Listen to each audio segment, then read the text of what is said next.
Hello, everybody.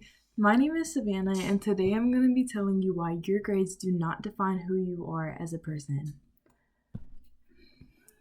So, for most of my life, I have been considered exceptionally smart and have had pretty good grades for the most part.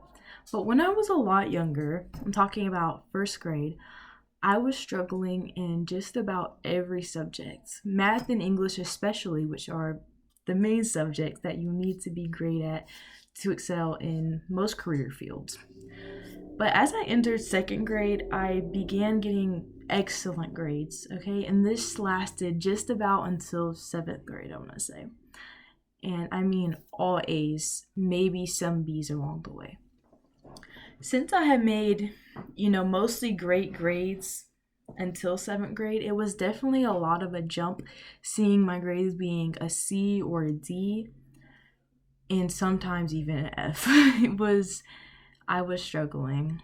And while my life was a little chaotic in seventh grade, I do feel like I beat myself up about it, even though it was just my grades. I was letting it define who I was as a person and the type of person I was.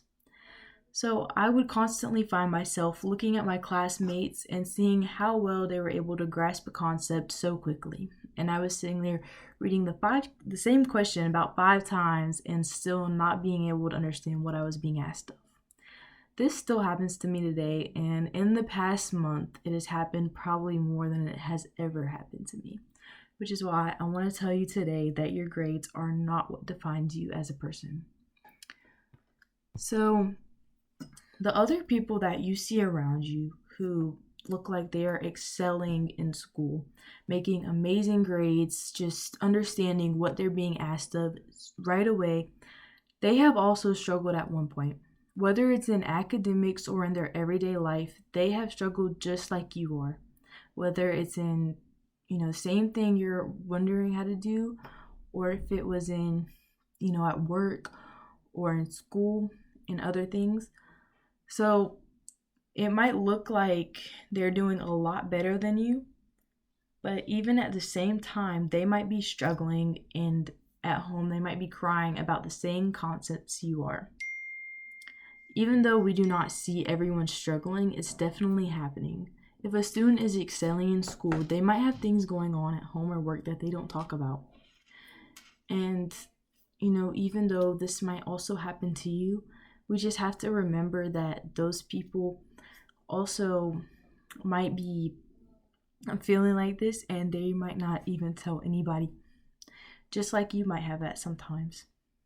Because I know whenever I'm struggling, I tend to not ask for help, which I've also found a lot of other students do. So I want to ask you today, what do you really think defines you as a person if your grades don't?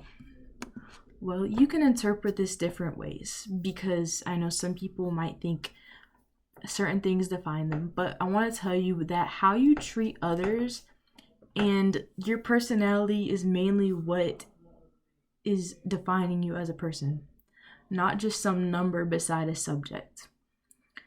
So, those friends that you see who are making amazing grades, who are just understanding all the concepts, why don't you just ask them, how they can help you if they can?